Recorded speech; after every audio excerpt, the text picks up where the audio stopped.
حمد و ثنا اللہ وحدہ لا شریک کے لیے، درود و سلام سید الانبیاء جناب محمد رسول اللہ صلی اللہ علیہ وسلم کی ذات گرامی پر۔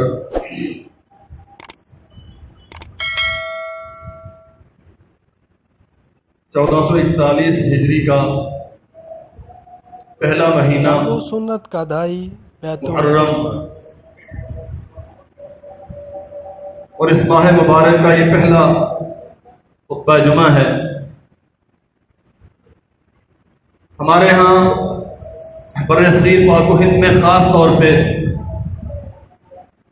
اس مہینے کا ایک خاص رنگ ڈھنگ ہوتا ہے، خاص انداز سے اسے سیلیبریٹ کیا جاتا ہے، اور بالعموم برصغیر پاک و ہند میں ہم نے دین چند خاص قسم کے تہواروں کا نام سمجھ لیا۔ کبھی خوشی کا موسم آیا تو خوشی اپنے طریقے پر سیلیبریٹ کر لی، جھنڈیاں لگا لی، جلوس بنا لیے، کچھ جلسے سجا لیے، گلیوں بازاروں میں قمقمے لگا دیے، اور ہم سمجھتے ہیں کہ ہم نے خوش ہونے کا حق ادا کر دیا۔ کبھی کوئی غمگین کرنے والا مرحلہ آیا تو غم منانے کے بھی اپنے انداز ہیں۔ کسی کی چارپائیاں الٹی ہوتی ہیں، کوئی ماتمی لباس پہنتا ہے، کہیں فضا پوری کشیدہ اور انتہائی خوفناک صورتحال سے دوچار ہو جاتی ہے، اور کسی بیچارے کی چارپائی کے ساتھ کھوپڑی بھی الٹی ہوتی ہے، اور اس مہینے میں وہ کچھ افواہ پکی جاتی ہے کہ الامان والحفیظ۔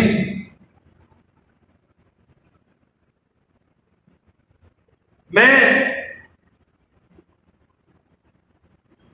اپنی علمی بساط کے مطابق انتہائی اہم چند وہ باتیں عرض کروں گا جن سے کم از کم میرے سامعین تک یہ بات پہنچے کہ سانحہ کربلا کو بنیاد بنا کے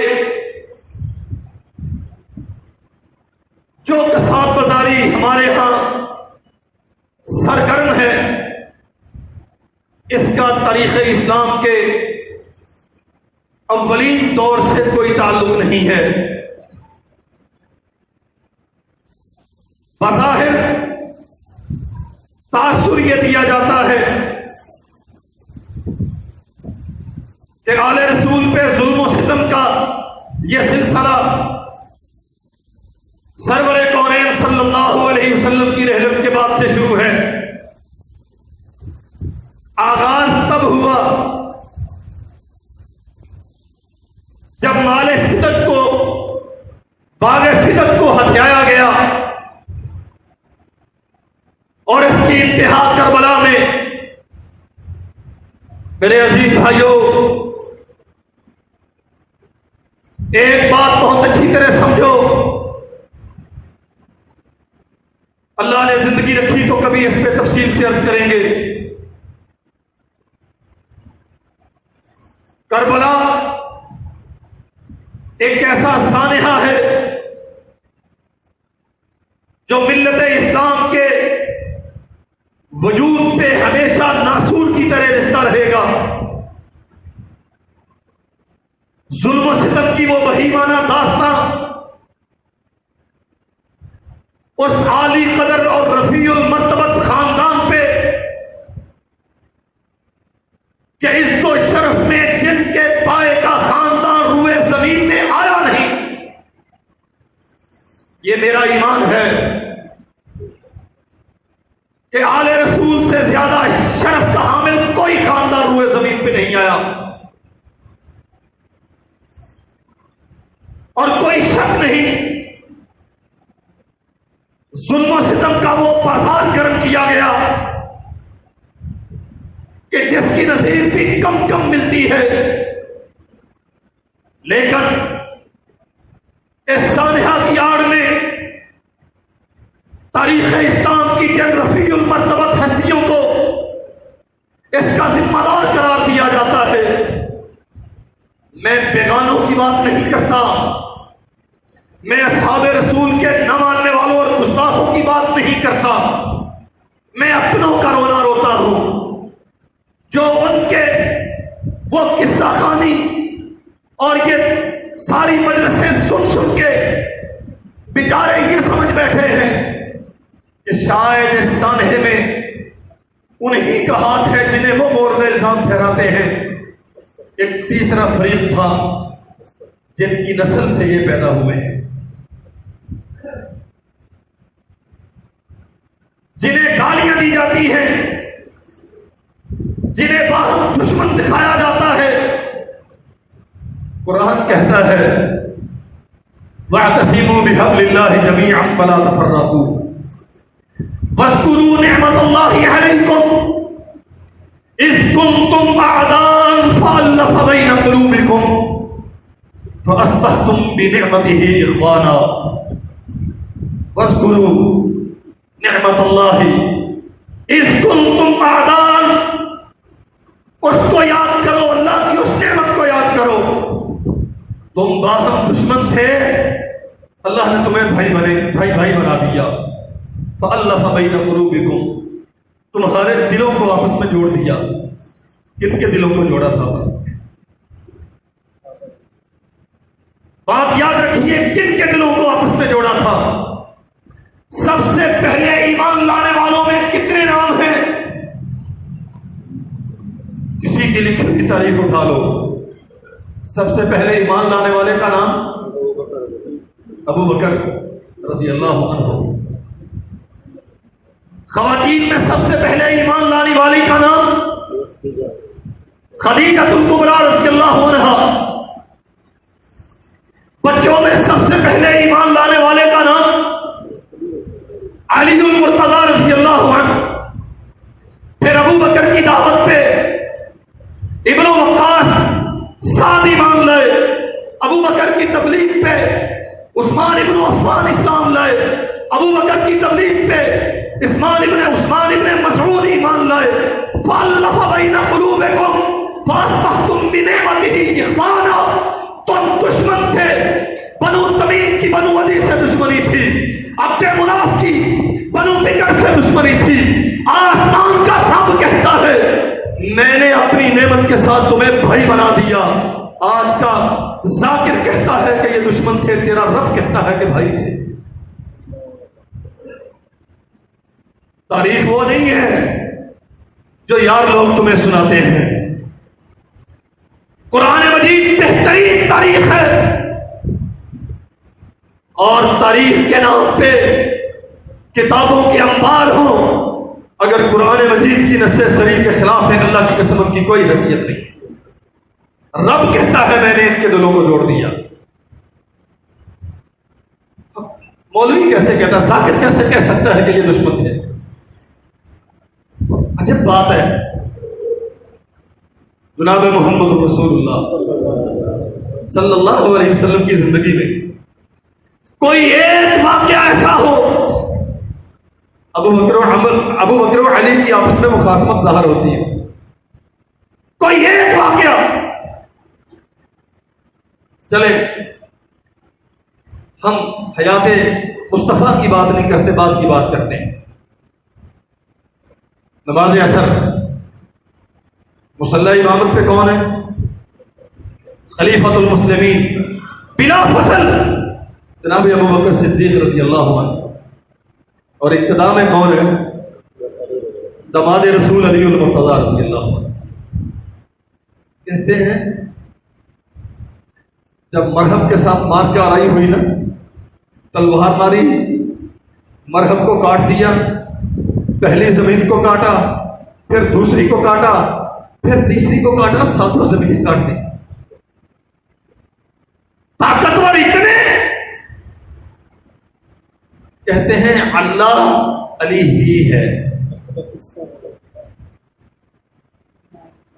تو جب پوچھتے ہیں کہ علی اتنی قوت اور طاقت والا، ابو بکر کے پیچھے حق غصب کرنے والا ابو بکر اس کے پیچھے نمازی کیوں پڑھتا رہا؟ کہتے تقیہ کیا، تقیہ تو کمزور کرتا ہے، تقیہ تو کمزور کرتا ہے، طاقت والا اختیار والا کب تقیہ کرتا ہے؟ نماز اثر سے فارغ ہوئے باہر نکلے، حوالے کی پوری ذمہ داری سے عرض کرتا ہوں، حسن بن علی رضی اللہ عنہما گلی میں بچوں کے ساتھ کھیل رہے ہیں، جناب صدیق اکبر رضی اللہ عنہ نے اٹھایا اور کندھے پہ سوار کر دیا کتاب و سنت کا اور دائی فرمایا واللہ لا شبیہ واللہ شبیہ بالنبی لا شبیہ بعلی وعلی یضحک، حسن باپ تو تیرا علی ہے لیکن تیری شکل محمد رسول اللہ سے ملتی ہے صلی اللہ علیہ وسلم، وعلی یضحک، علی اس تشبیہ پر خوشی سے مسکرا رہے ہیں۔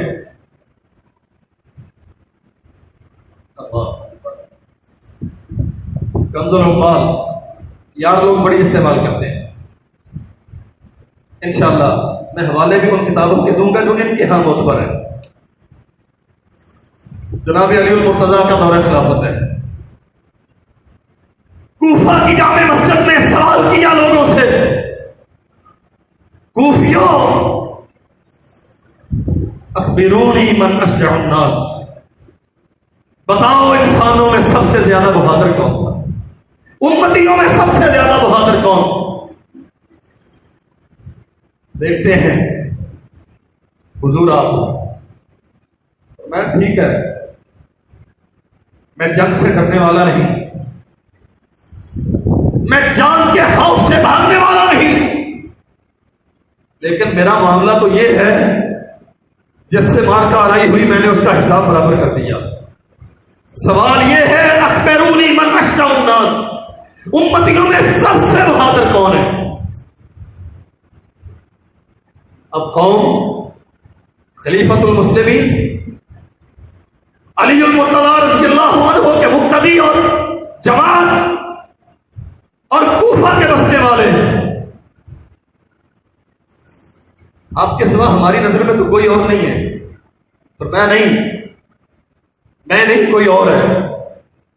امیر المومنین پھر آپ ہی وضاحت فرمائیں، فرمایا وہ جب دنیا ایمان چھپائے پھرتی تھی وہ محمد رسول اللہ کے دفاع میں ایمان کا اعلان کرتا پھرتا، اور واقعہ بیان کیا، لوگوں جب بیت اللہ میں سرور کونین صلی اللہ علیہ وسلم پہ ظلم کیا گیا، پورے مکہ میں کوئی نہیں تھا آپ کی حمایت میں اٹھنے والا، ابو قحافہ کا بیٹا تب اٹھا تھا، ابو بکر تب آگے بڑھے تھے اور سرداروں کے گریبان میں ہاتھ ڈال کے کہا تھا ظالموں اتقتلون رجلا ان یقول ربی اللہ، اسے توحید کی پاداش میں قتل کرنا چاہتے ہو؟ اور واقعہ بیان کیا، علی المرتضیٰ نے واقعہ بیان کیا، صاحب الکنز نے لکھا، تفصیلات بخاری میں موجود ہیں، اس جرم کی پاداش میں کہ ابو بکر محمد الرسول اللہ کے سامنے دفاعی حصار بن کے اٹھے، اہل مکہ نے مارا اتنا زیادہ کہ بے ہوش کر کے گرا دیا۔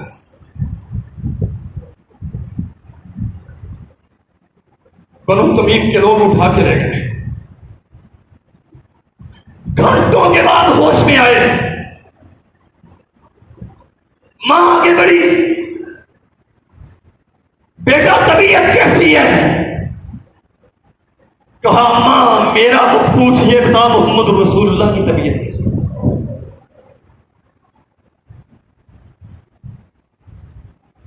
کھانے کے لیے دیتے ہیں، نصیحتیں کرتے ہیں، سمجھانے کی کوشش کرتے ہیں، ابو بکر ایسے کام کیوں کرتے ہو کہ قبیلہ میری دشمنی پہ کھڑا ہو گیا؟ کہا تمہاری کوئی بات میرے کان میں اثر نہیں کرتی، صرف ایک بات بتاؤ، سرور کون ہے صلی اللہ علیہ وسلم کہاں پہ ہے، کیسے ہے؟ علی المرتضیٰ کوفہ کی مسجد کے منبر پہ بیٹھتے ہیں، امت کے سامنے یہ سارا قصہ بیان کرتے ہیں. اور اللہ کی قسم صاحب الکنز نے لکھا امیر المومنین زاروں قطار رو رہے ہیں. لوگوں تم سمجھتے ہو کہ ابو طالب کا بیٹا علی بڑا بہادر ہے؟ اللہ کی قسم ابو بکر جیسا بہادر چشمے کائنات نے دیکھا ہی کوئی نہیں. یہ داستان بیان کی اور آنکھوں سے بے اختیار آنسو رواں ہیں.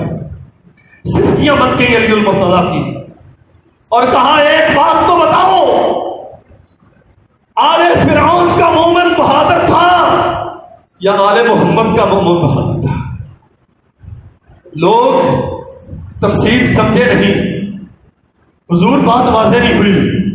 فرمایا ایک مومن وہ تھا جب موسیٰ علیہ السلام پہ ایمان لایا تھا لیکن اپنے ایمان کو چھپا کے موسیٰ سے ریکویسٹ کر رہا تھا نکل جائیں یہ لوگ آپ کو مار دیں گے. وہ سارا قصہ جو اللہ نے سورہ قصص میں بیان کیا.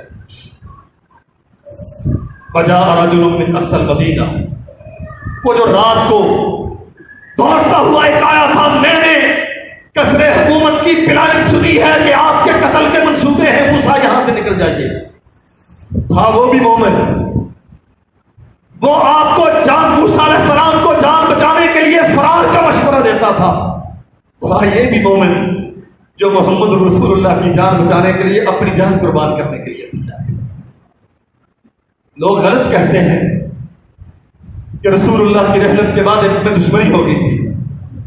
اللہ کی قسم زندگی کے آخری لمحے تک ابو بکر امیر المومنین تھے، خلیفۃ المسلمین تھے، علی المرتضیٰ ان کے مشیر تھے. اللہ اکبر.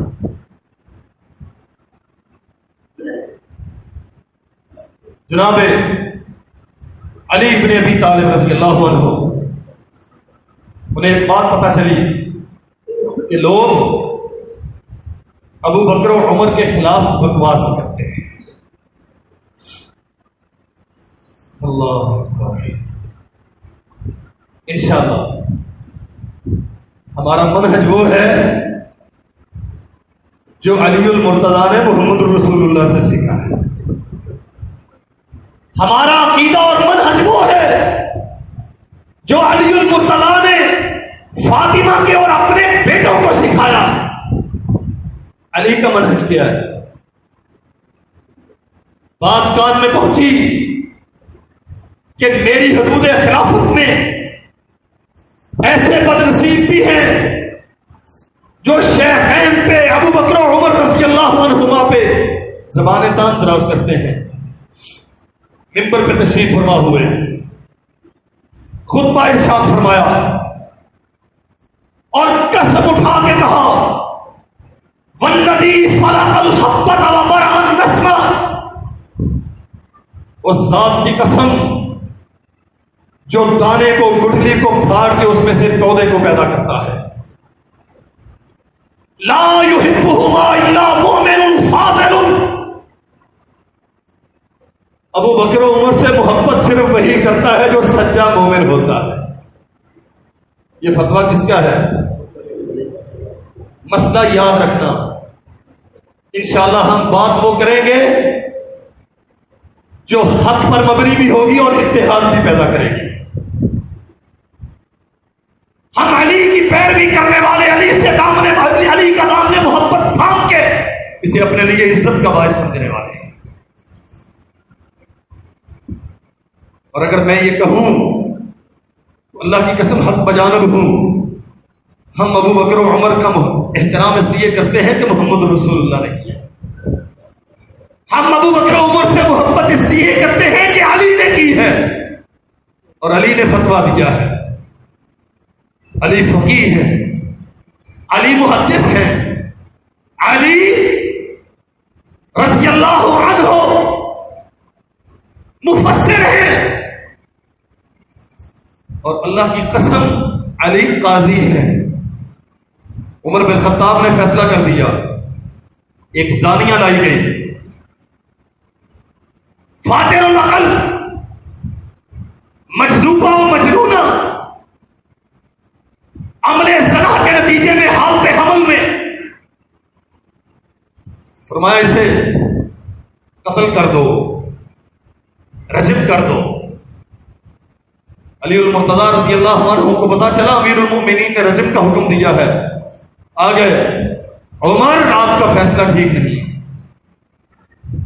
علی شادی شدہ زانیہ رجم کے علاوہ سزا کیا ہے؟ فرمایا یہی ہے، لیکن سرور کونین نے فرمایا ہے جو فاقر العقل ہے کتاب و اس سنت پہ اسلامی شریعت کی حدود لاگو نہیں ہوتی، وہ تو بے وقوف ہے، پاگل ہے، اسے تو پتہ ہی نہیں۔ اللہ کی قسم کیا ہوا فیصلہ عمر بن خطاب نے علی کی قضا کے نتیجے میں واپس لیا۔ علی قاضی ہیں اور علی کا فیصلہ کیا ہے؟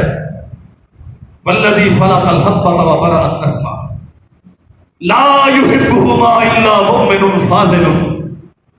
ابو بکر و عمر کی توہین کرنے والوں، علی کا فتویٰ ہے ابو بکر و عمر سے محبت صرف وہی کرتا ہے جو حقیقی مومن ہوتا ہے۔ ولا يبغضهما الا شقی مارق، اور جو ان سے بغض رکھتا ہے وہ بدبخت بھی ہے، ملت سے خارج بھی ہے۔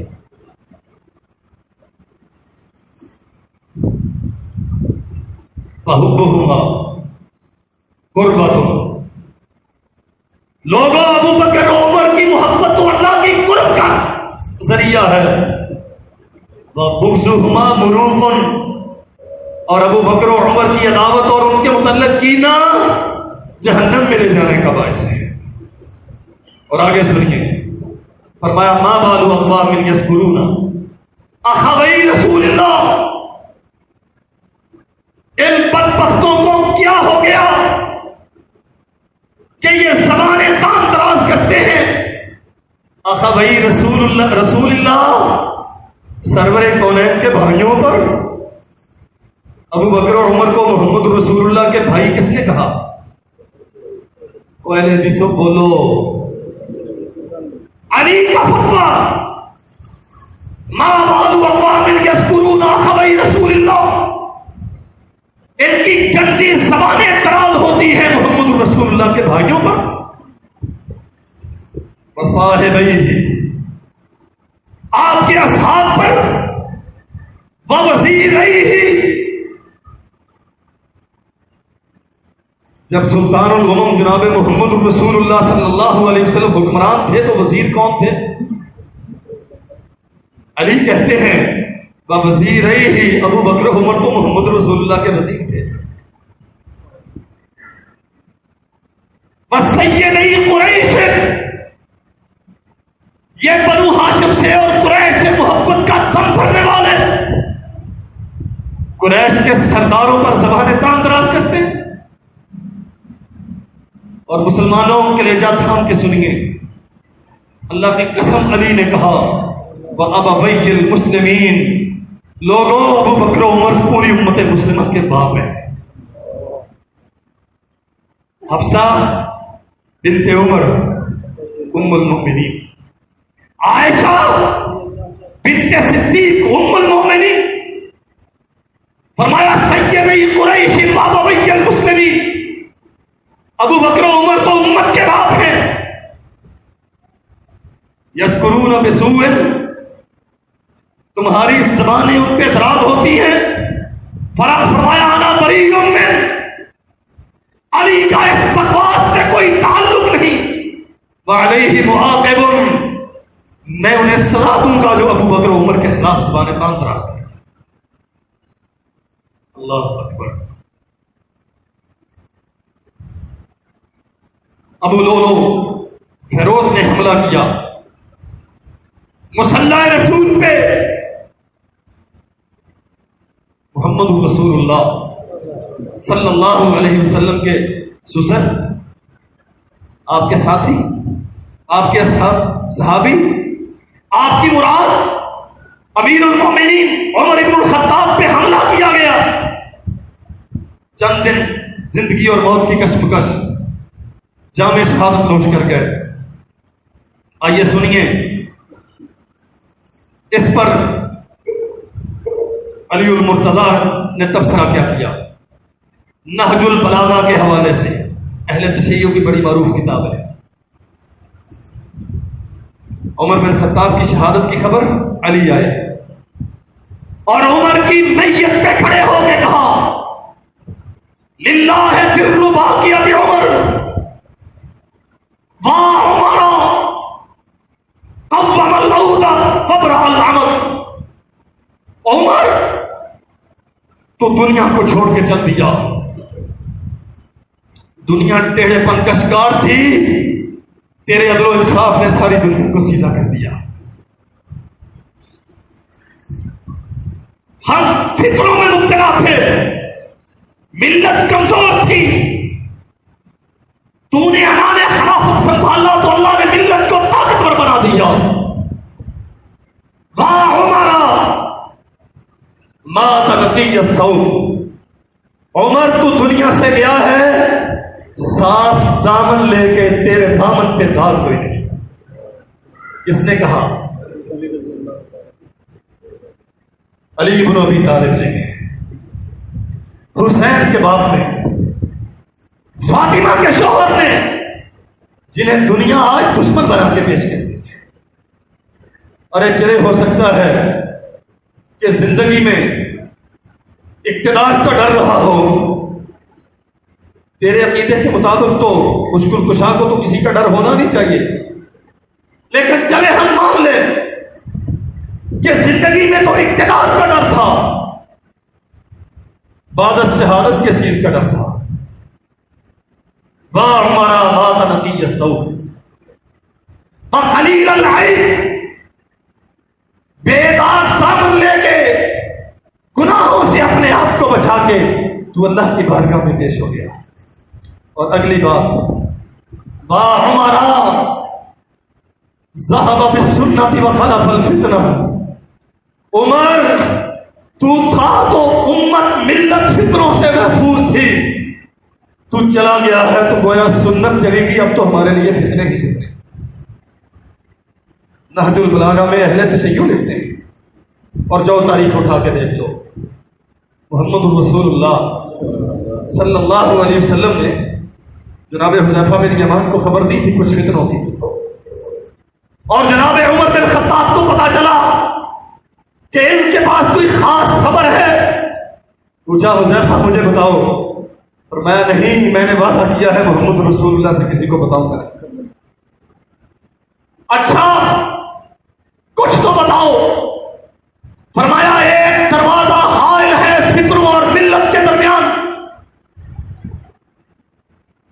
جب یہ دروازہ نہیں رہے گا تو پھر ملت فکروں میں مبتلا ہوگی۔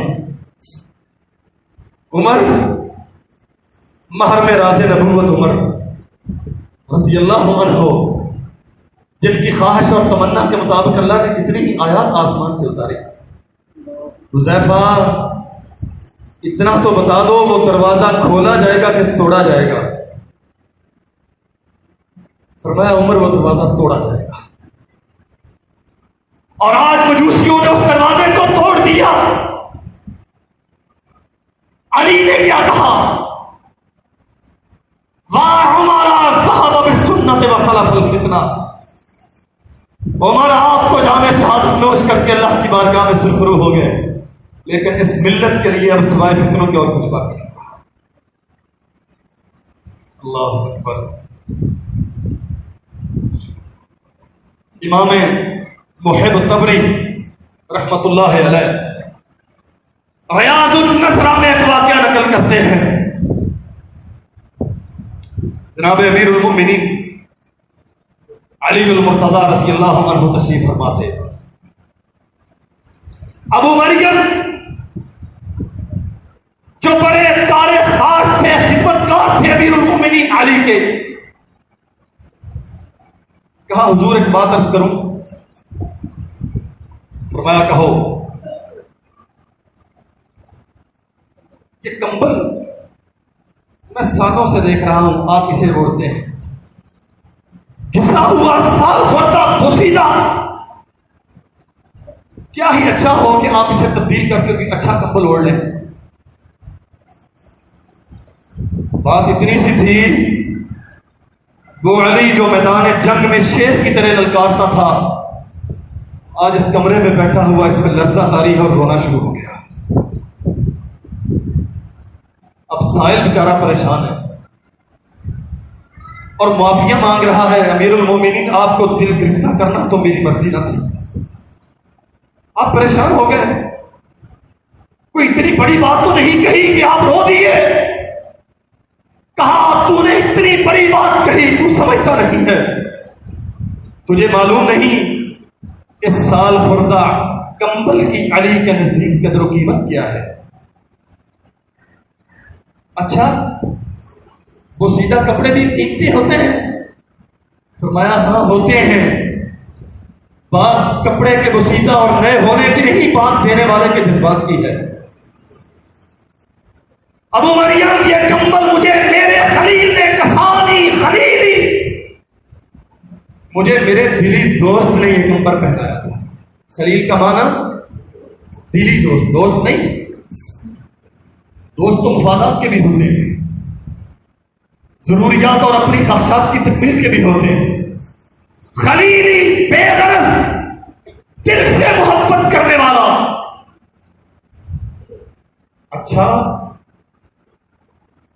حضور کس نے؟ فرمایا عمر بن خطاب نے، اور لمبی داستان ہے،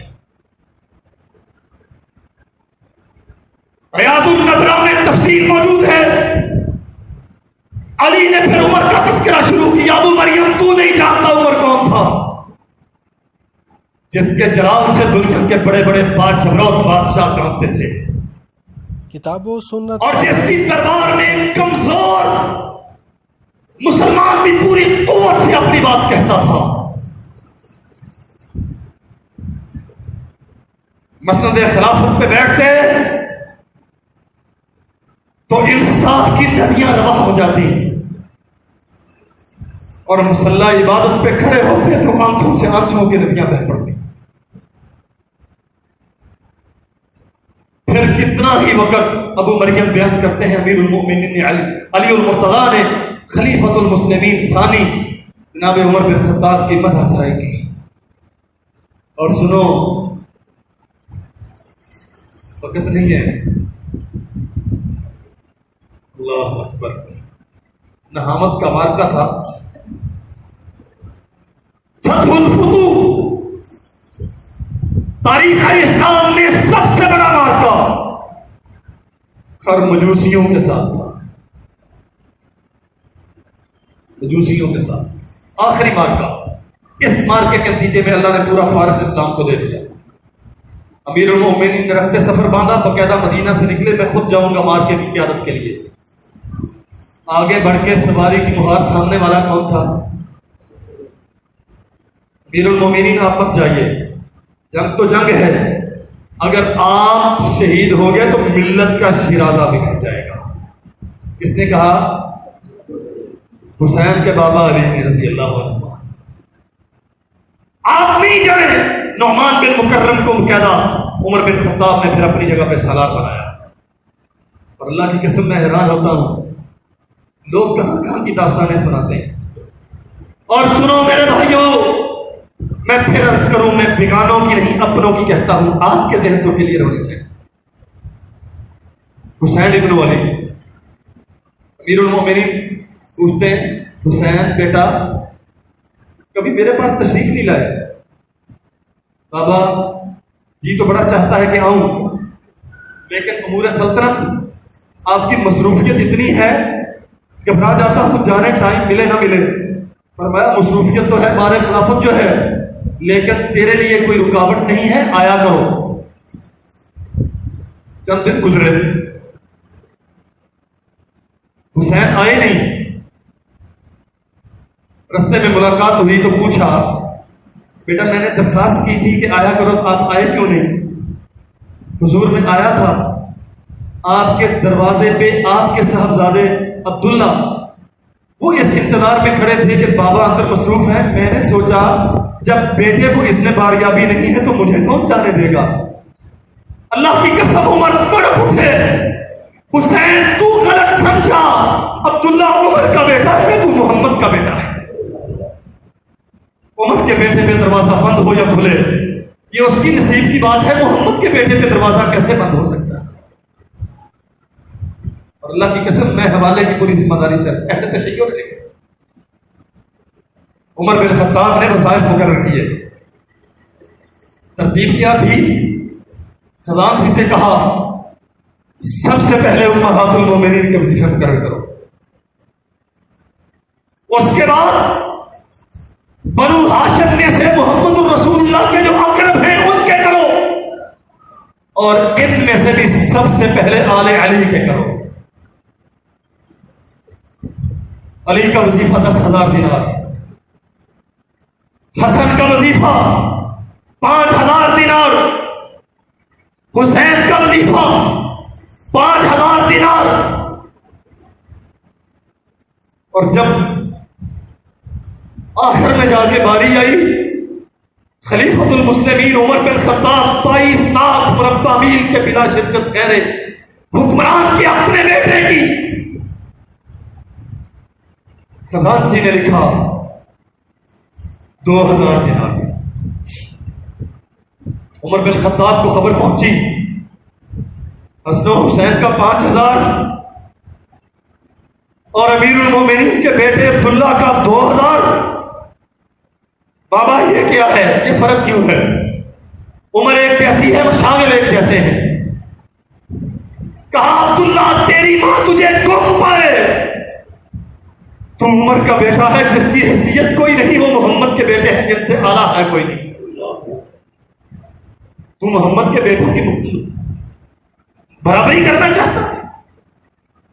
اللہ اکبر. اور آخری بات عرض کرتا ہوں، سبت رسول پوتا علی المرتضی علی بن حسین بن علی بن ابی طالب، جسے لوگ زین العابدین کے نام سے جانتے ہیں رحمت اللہ علیہ، خانوادہ فاطمہ کا آخری فرد مرد جو زندہ بچا، کشف الغمہ فی معرفت الائمہ، ابو الحسین علی بن حسین الغربلی 7ویں صدی کا معروف شیعہ محدث کشف الغمہ میں لکھتا ہے لوگ باتیں کر رہے تھے ابو بکر و عمر کے بارے میں رضی اللہ عنہ، عثمان کے بارے میں، اور باقاعدہ وضاحت ہے عراق کا ایک گروہ، عراقیوں کا ایک گروہ، عراق فتنوں کی سرزمین، عراق رسول کائنات نے فرمایا تھا ہنالک الزلازل والفتن، وہاں سے ملت کا شرازہ بکھیرنے والے فتنے جنم لیں گے. کبھی اس پہ بات کریں گے انشاءاللہ، اور بتائیں گے کہ عراق سے فتنے نکلے کون کون سے. عراقیوں، میں نے سنا ہے تم محمد رسول اللہ کے ساتھیوں پہ زبانیں تان دراز کرتے ہو. میں ایک سوال کرتا ہوں، اس کا جواب دو. امام زین العابدین کہتے ہیں بتاؤ اللہ نے جن کے بارے میں کہا الذین اخرجوا من دیارہم واموالہم یبتغون فضلا من اللہ ورضوانا وینصرون اللہ ورسولہ اولئک هم الصادقون، جنہوں نے گھر بار مال و منال اللہ کی رضا کے لیے قربان کر دیے، جانے تک نشاور کر دی، اور جن کی سچائی پہ اللہ نے آسمان سے مہر تصدیق ثبت کی. کیا تم ان میں سے ہو؟ نہیں. فرمایا دوسرا درجہ والذین تبوؤوا الدار والایمان من قبلہم یحبون من ہاجر الیہم ولا یجدون فی صدورہم حاجۃ مما اوتوا ویؤثرون علی انفسہم ولو کان بہم خصاصہ. تم ان میں ہو؟ کہتے نہیں. فرمایا پھر سنو، فاطمہ کا پوتا تمہیں فتویٰ دیتا ہے، وہ ہے نا والذین یقولون ربنا اغفر لنا ولاخواننا الذین سبقونا بالایمان. میں علی کا پوتا علی ابن حسین کہتا ہوں تم ان میں سے بھی نہیں ہو، نہ تم پہلے درجے میں، نہ دوسرے میں، نہ تیسرے میں، تمہارا شمار و قطار کہیں نہیں ہے. تمہیں جرأت کیسے ہوئی کہ محمد رسول اللہ کے ساتھیوں کے زبانیں تان دراز کریں؟ اللہ. ہم اللہ ہمیں معلومات نہیں ہے، ہم تاریخ پر واللہ ہے مجھے بڑا افسوس ہوتا ہے. یہ اہل حدیث خطیب ہے، محرم میں داستان گوئی وہی قصہ جو شیعہ بیان کرتا ہے، یہ صحابہ کی سپاہ ہے اور وہی داستان جو شیعہ نے بیان کی. یہ سنی ہے وہی رب و یابس جو شیعہ نے تمہیں دیا. او بھائی کتاب و سنت کا دائی اور کچھ نہیں پڑھ سکتے، اللہ کی قسم قرآن مجید پڑھ لو، محمد رسول اللہ کا فرمان پڑھو، تمہیں پتہ چل جائے گا یہ تو باہم یوں تھے. کبھی زندگی میں اور آخری بات عرض کرتا ہوں، ابو حمزہ الزبائی علی المرتضیٰ کی زندگی میں ان سے وابستہ تھے. ان کی شہادت کے بعد معاویہ بن ابی سفیان سے وابستہ ہو گئے رضی اللہ عنہ. ایک دن معاویہ بیٹھے ہوئے ہیں اور آپ جانتے ہیں امور سلطنت میں جتنی ذہانت اللہ نے معاویہ بن ابی سفیان کو دی تھی، تاریخ انسانی میں اس کی مثالیں کم ملتی. میں امیر نہیں کہتا، آپ حیران ہوں گے نا، امیر تھے ہی نہیں، وہ خلیفہ تھے. کبھی بات کریں گے ہمارے ہم بھی کہتے ہیں امیر معاویہ، امیر معاویہ، امیر معاویہ. امیر انہیں کہا جاتا ہے خلافت سے ڈیگریڈ کرنے کے لیے. ہم تو علی کی شہادت کے بعد انہیں خلیفہ مانتے ہیں. معاویہ ان کا نام ہے رضی اللہ عنہ، رسول اللہ کے برادر نسبت. حمزہ علی سے وابستہ رہے ہو، ان کی بابت کچھ کہو. کہا حضور دیکھ لینا سچ کہوں گا. کہا سچ ہی تو سننا چاہتا ہوں. جواب کیا دیا؟ معاویہ تیرے جیسے سینکڑوں بھی ہوں تو علی کی عظمت کا مقابلہ نہیں کرتے. لوگ کہتے دشمن تھے، ہاں مجھے معلوم ہے لڑائیاں ہوئی ہیں، لیکن اسی گروہ نے کروائی ہیں جنہوں نے عثمان کو شہید کیا. انہوں نے کروائی ہیں جنہوں نے حسین کو شہید کیا. اور میں عرض کر چکا ہوں جنہیں آج ظالم و مظلوم بنا کے پیش کیا جاتا ہے، یہ در حقیقت دونوں ہی مظلوم ہیں، ظلم کرنے والا کوئی تیسرا تھا.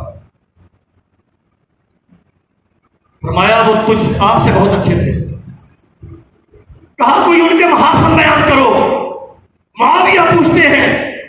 کہا امیر المؤمنین جب دنیا سو رہی ہوتی تھی میں نے 10 بار علی کو دیکھا، وہ مصلی عبادت پہ کھڑا ہو کے یوں رو رہا ہوتا تھا جیسے بچے کو گم کرنے والی ماں اس کی یاد میں بلکتی. اگر مارکے کے میدان میں کھڑا ہو گیا تو علی کو ہے گراں ہے، اگر اپنوں میں بیٹھ گیا تو علی موم ہے. حمزہ علی رضی اللہ عنہ کے فضائل بیان کر رہا ہے. دفعتاً نگاہ اٹھا کے دیکھا، اپنے زمانے کا سب سے بڑا حکمران، عادل حکمران معاویہ بن ابی سفیان جیسے لرزے کا بخار چڑھا ہوتا ہے، جسم یوں کانپ رہا ہے اور آنکھوں سے آنسو رہا ہے. مصنف ابن ابی شیبہ میں یہ واقعہ منقول ہے. اور اللہ کی قسم سسکیوں سے رو رہے ہیں معاویہ، اور زبان پہ ایک ہی لفظ ہے، اللہ ابو الحسن پہ رحم فرما، اللہ ابو الحسن پہ رحم فرما. حمزہ تو کیا بیان کرے گا؟ جتنا میں جانتا ہوں ابو الحسن کو کوئی جانتا نہیں. تیری داستان کوئی 10 سال بھی جاری رہے، ابو الحسن اس سے بھی اچھا. اللہ کی قسم باہم یوں تھے، ان کے دل ملے ہوئے تھے. قرآن کہتا ہے فَأَصْبَحْتُمْ بِنِعْمَتِهِ إِخْوَانًا، یہ آپس میں بھائی تھے. میرے عزیز بھائیوں، صرف ایک بات عرض کی ہے، نہ ان میں کوئی ظالم تھا نہ کوئی مظلوم تھا، وہ دونوں ہی طبقے مظلوم تھے. کربلا پہ جن پہ ظلم ڈھایا گیا وہ بھی مظلوم ہے، ان سے بڑھ کے مظلوم کون ہو سکتا ہے؟ اور جنہیں آج گالیاں دی جاتی اللہ کی قسم وہ بھی مظلوم تھے. اور آپس میں سارے ایک دوسرے کے دکھ پہ یوں تڑپتے تھے جیسے اپنے جسم کے دکھ پہ تڑپا جاتا. لہذا انہیں جدا نہ کرو. میرا یقین اور ایمان ہے وہ جب تک زندہ رہے دنیا میں بھی ایک دوسرے کے دکھ درد پہ جانے نشاور کرتے رہے, دنیا میں بھی اکٹھے رہے, انشاءاللہ وہ جنت میں بھی اکٹھے ہوں گے. اللہ ہمیں توفیق عطا فرمائے.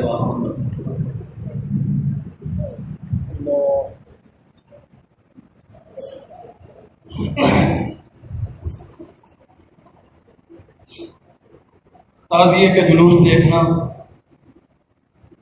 کسی بھی اعتبار سے اس میں شرکت کرنا, سبیلیں لگانا, سبیلوں سے پانی پینا, تمام تر عزت و شرف کے باوجود حسین رضی اللہ عنہ رب نہیں ہے. اور علی رضی اللہ عنہ بیان کرتے ہیں محمد رسول اللہ کا فرمان ہے, لعن اللہ من ذبح لغیر اللہ, جو غیر اللہ کے نام کا دیتا ہے اس پہ اللہ کی لعنت ہے. سبیلیں لگتی ہیں حسین کے نام پہ. اور عجیب بات ہے, کہتے ہیں وہ 10 دن پانی پیاس سے مرتے رہے اور ہم دودھ سوڈے لنڈا رہے ہیں. کسی بھی اعتبار سے سارے سینیریو میں شریک ہونا قطعی طور پہ حرام ہے. اور سنیوں آپ سے کہتا ہوں, 9 محرم الحرام کو قبرستان میں جا کے قبروں کی لپائی کرنا بھی حرام ہے. یہ ویسے 10 کو بھی حرام ہے اور عام دنوں میں بھی حرام ہے, لیکن 9 محرم الحرام کو یہ جتنی جھاڑو اور بالٹیاں اٹھا کے جانے والی بیویاں ہوتی ہیں نا قبرستانوں کی طرف جاتی ہیں, یہ ان کی نہیں ہوتی, یہ آپ کی ہوتی. میری مائیں بہنیں بھی بات سمجھیں اچھی طرح. اگر اس دن میت کی تدفین کرنا مجبوری نہیں ہے تو میں آپ کا بھائی پوری ذمہ داری سے عرض کرتا ہوں قبرستان میں جانے کی کوئی دلیل موجود نہیں, مت جائیے اس دن قبرستان. آپ جائیں گے تو ان سے مشابہت ہوگی, ان کی تہذیب کو پروموشن ملے گی. ہاں البتہ 9 اور 10 کا روزہ یہ محمد رسول اللہ صلی اللہ علیہ وسلم کی سنت ہے, اور اس سنت کا تعلق کربلا سے نہیں ہے, آسمان سے اترنے والے دین سے ہے جو میدان عرفات میں مکمل ہو گیا. اللہ ذوالجلال والاکرام ہمیں تمام تر خرافات اور بدعات سے بچ کر سنت کے مطابق زندگی بسر کرنے کی توفیق عطا فرمائے. ان الحمد للہ نحمده ونستعینه ونعوذ باللہ من شرور انفسنا وسیئات اعمالنا, من يهده الله فلا مضل له ومن يضلل فلا هادي له, واشهد ان لا اله الا الله وحده لا شريك له وان محمدا عبده ورسوله. اللهم صل وسلم على عبدك ونبيك محمد وبارك وسلم عليه. سبحان ربك رب العزة عما يصفون وسلام على المرسلين والحمد لله رب العالمين.